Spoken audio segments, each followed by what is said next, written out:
If you've been having problems with your shoulders, then you need to watch this video. I'm going to show you what the problem might be. Let's go.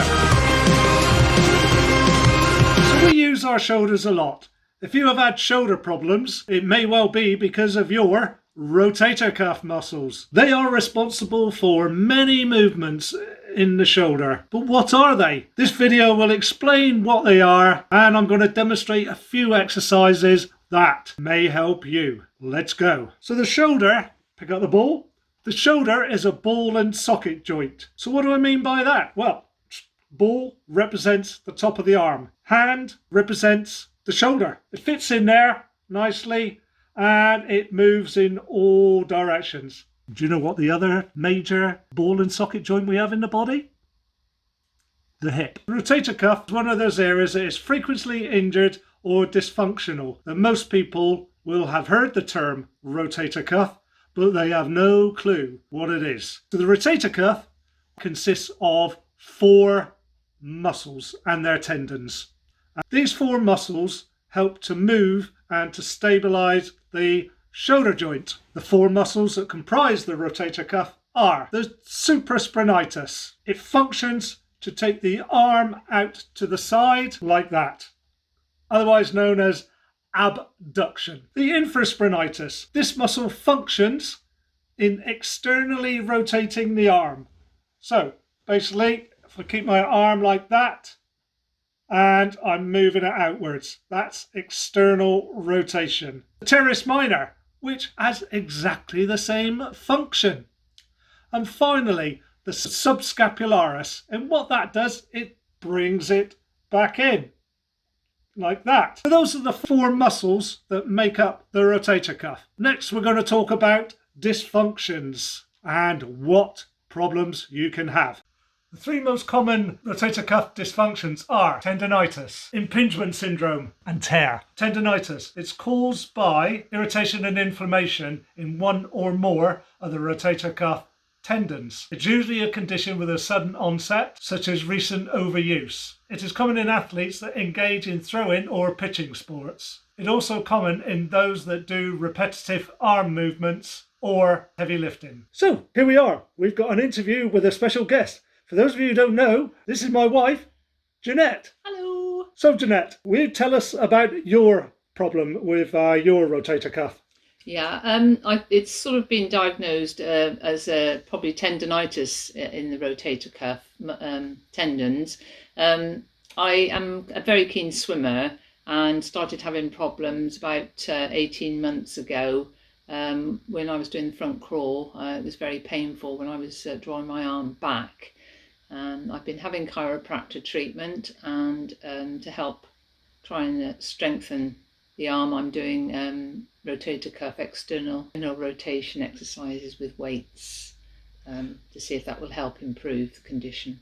And there you have it. That is a real life problem from my wife Jeanette. Let's move on to next, impingement syndrome. In this condition, the rotator cuff tendon becomes trapped. As the tendon repeatedly gets trapped with overhead movements, this can lead to fraying of the tendon. Impingement may occur due to long-standing wear and tear, but also due to bony changes that often occur with older age or arthritic conditions. And now here's my story. So I've had osteoarthritis for about 5 years. I can still exercise, but I've had to manage what I'm doing. Also, recently I've had a problem with my rotator cuff, specifically my teres minor. Finally, a tear. This refers to a tear in any of the 4 rotator cuff muscles of the tendons. In young people, tearing is mostly due to falls or trauma. In the older population, tears are more likely due to impingement syndrome,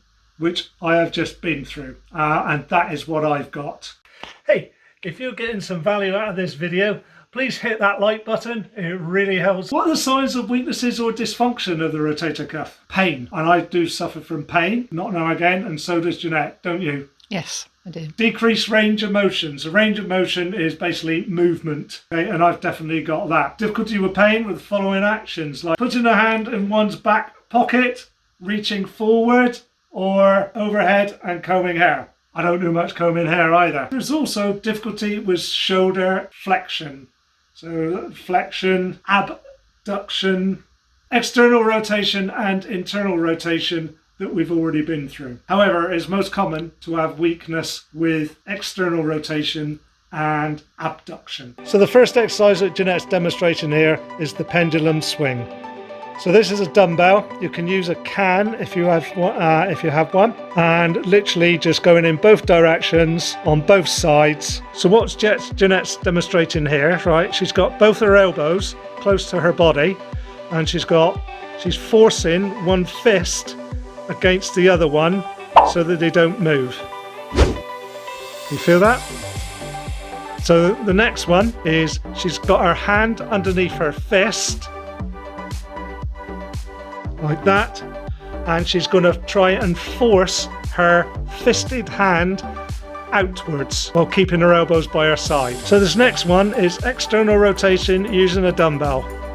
Elbow is close by the side and just movement is like that. And of course internal rotation as well. Do as many reps as you feel necessary on that one. So this time Jeanette's demonstrating using a band. So the band is tied on the door handle there. Her elbow is close to her side still, and she's moving that. This is external rotation, so this is good for the infraspinatus and the teres minor. Can you feel that? And you do 10 reps, about 10 reps both sides. And this is just demonstrating another use of a band. Palms are up and elbows by the side and just pulling it apart. If you've got no equipment at all you need is some kind of weight. We're using a can of tomatoes, and it's exactly the same movement, and you can do the pendulum swing with a can as well. So what I'm doing is I'm working my infraspinatus and my teres minor, and that is painful. This is what I do to help relieve my pain. So what I'm doing, that's a hard ball. Remember that ball from earlier? Okay, that's what I use. Another thing I use is a foam roller. Okay, so I'm not going to do a full demonstration of the foam roller, but what I'll do for my infraspinatus and teres minor mostly is put my arm there and then just sort of roll. Both sides. Okay, like that and like that for the back muscles. Okay. So, hope you enjoyed that. Give me a thumbs up. Give us a like. It would be really, really helpful for the analytics. If you like more of these, let me know in the comments below. Did you or do you have problems with your rotator cuffs? What treatment do you find works for you? A couple of other videos here with shoulder mobility and hip mobility, and I'll see you next time.